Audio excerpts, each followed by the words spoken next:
Perkembangan digital tentu dapat membawa dampak positif dan berbagai kemudahan. Namun, jika tidak dapat mengontrolnya, beberapa dampak negatif juga didapat.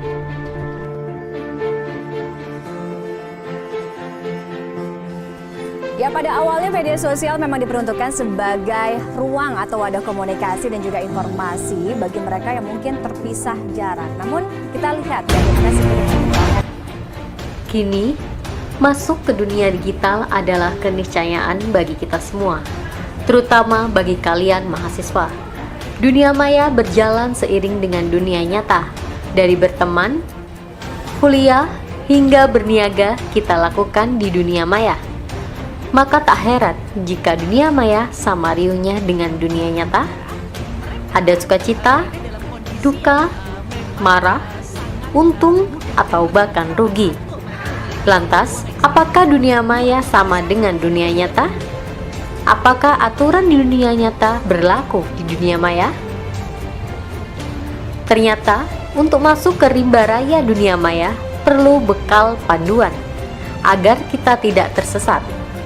Panduan itu berupa literasi digital. Yang sayangnya kalau tanpa adanya panduan, mereka memilih untuk melakukan hal-hal yang mampu meningkatkan perhatian terhadap mereka. Salah satunya adalah tanda kutip melakukan kekerasan di dunia digital.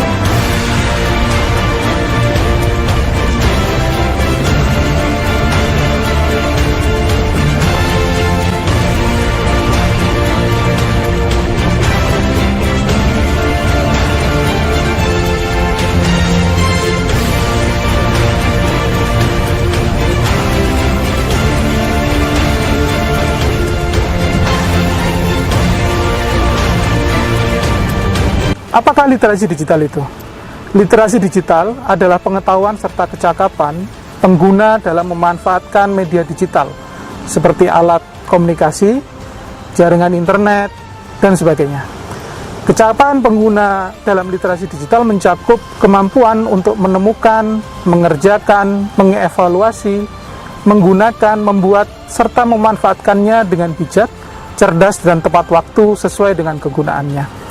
Seperangkat pengetahuan dan kecakapan ini menjadi bekal dalam menggunakan teknologi komunikasi dan informasi sebijak mungkin demi menciptakan interaksi dan komunikasi yang positif. Namun tantangan kita, makin derasnya arus informasi dan maraknya konten negatif.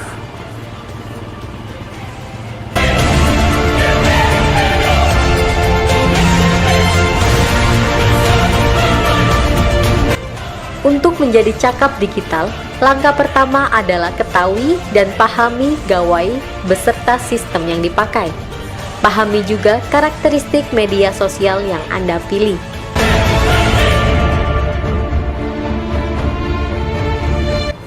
Untuk meningkatkan kompetensi kritis dalam memanfaatkan mesin pencari, serta mencegah kita terlempar dalam tsunami informasi atau bahkan hoaks, terlebih dahulu kita harus perlu mengetahui dan memahami 3 gangguan informasi utama. Yang pertama adalah misinformasi, adalah informasi yang tidak benar. Namun, orang yang menyebarkannya percaya bahwa informasi tersebut benar tanpa bermaksud untuk membahayakan orang lain. Kedua adalah disinformasi, adalah informasi yang tidak benar dan orang yang menyebarkannya juga tahu bahwa informasi itu tidak benar. Jadi ada unsur kesengajaan di sini. Ketiga, malinformasi, adalah sepenggal informasi yang benar namun digunakan dengan niatan untuk merugikan seseorang atau kelompok tertentu.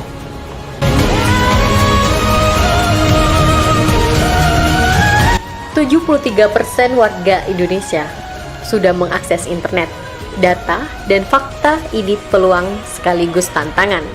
Pasalnya, ketika seseorang memasuki dunia maya, maka dia sudah menjadi warga dunia, bertemu dengan orang yang memiliki latar belakang sosial budaya, agama, suku, pendidikan, dan ekonomi yang beragam. Maka menguasai sistem dan gawai harus didukung budaya digital. Memasuki era digital, paling tidak ada 4 budaya digital yang harus kita miliki. Yang pertama, setiap individu harusnya sadar bahwa ketika kita masuk ke era digital, secara otomatis kita akan menjadi warga dunia, netizen. Kedua, mampu membedakan antara kebebasan berekspresi dengan perundungan siber, ujaran kebencian, pencemaran nama baik, atau provokasi yang mengarah pada segregasi sosial atau perpecahan sosial di ruang digital. Ketiga, mampu membedakan antara keterbukaan informasi publik dengan pelanggaran privasi di ruang digital. Yang terakhir, mampu membedakan misinformasi, disinformasi, dan malinformasi. Karena kita warga Indonesia, maka jadilah warga digital yang Pancasilais. Apa itu? Satu, berpikir secara kritis. Apalagi kita ada di lingkungan pendidikan tinggi. Kedua, meminimalisir unfollow, unfriend, block yang berupaya untuk memecah belah kehidupan digital. Ketiga adalah gotong royong, kolaborasi dalam kampanye kebaikan, terutama di saat-saat seperti ini di mana COVID-19 masih merundung kita semua.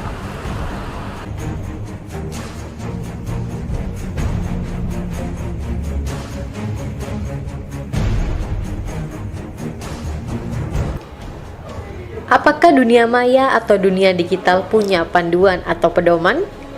Jawabannya tentu ada. Panduan ini dinamakan netiquette.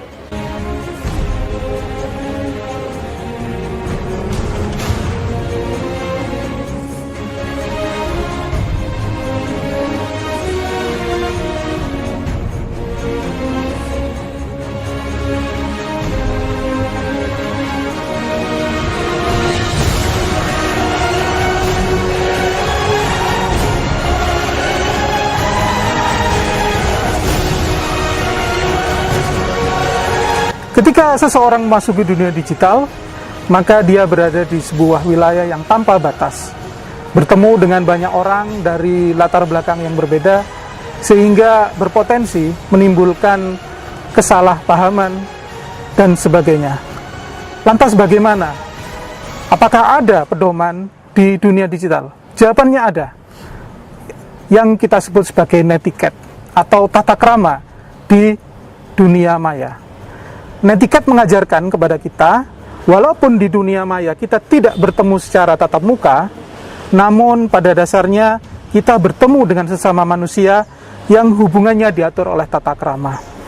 Perlu diingat, saat Anda memasuki dunia digital, maka boleh dikatakan Anda akan meninggalkan jejak digital yang mustahil untuk dihapus.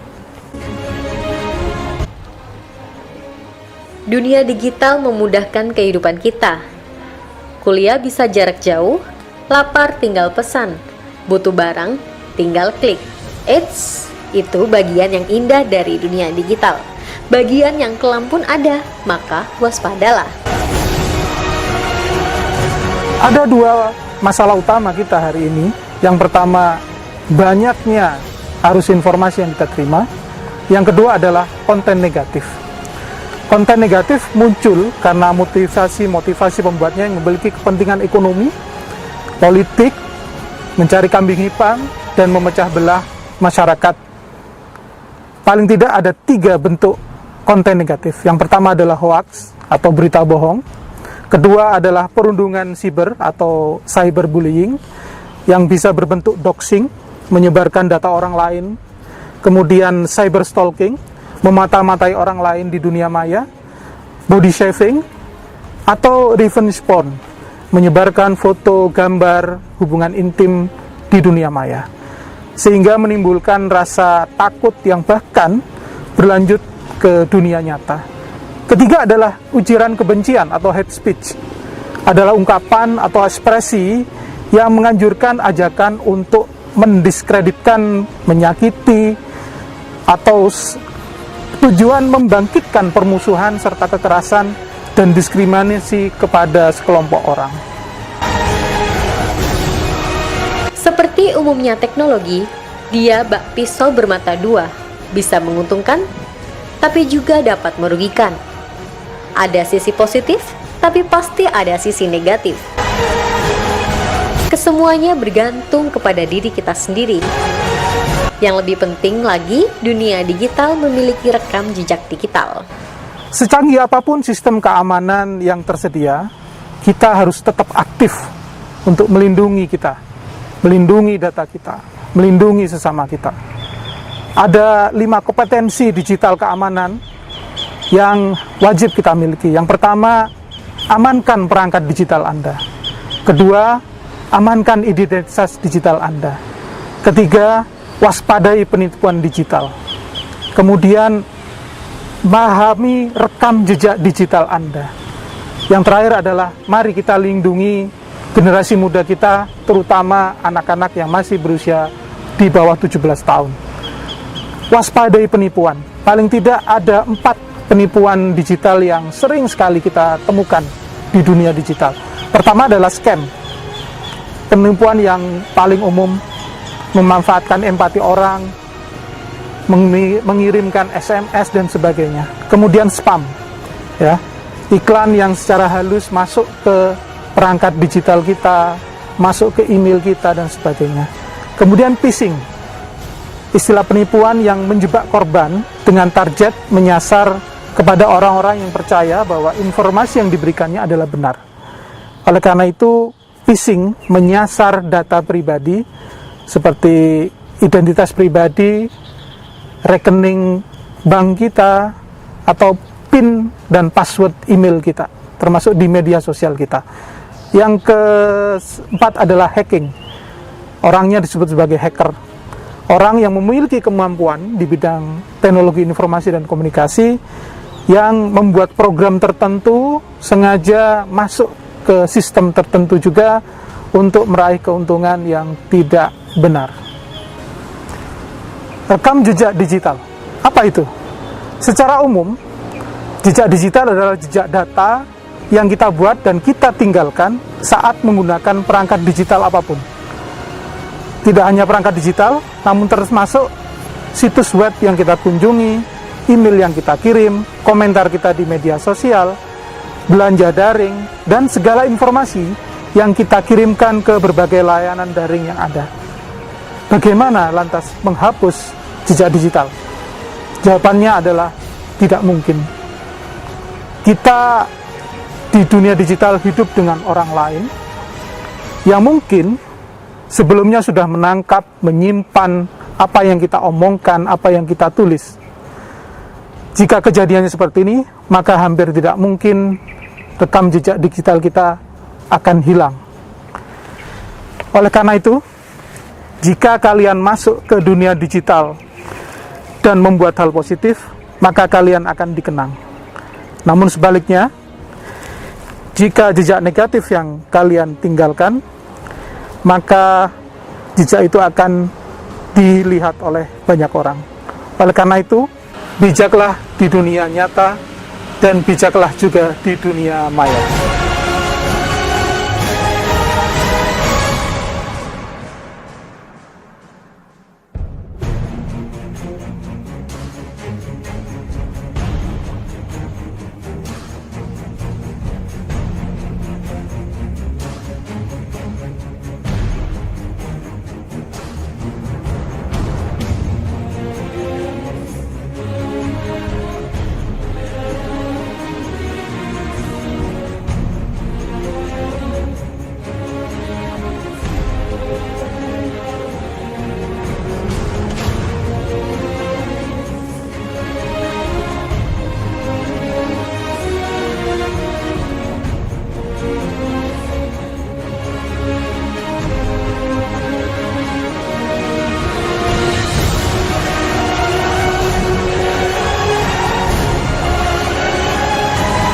Perbaharui informasi Anda tentang Universitas Jember dengan mengunjungi laman atau web resmi kami di unet.ac.id dan selalu kontak dengan kami melalui media sosial resmi kami di Instagram, di Facebook, dan Twitter kami.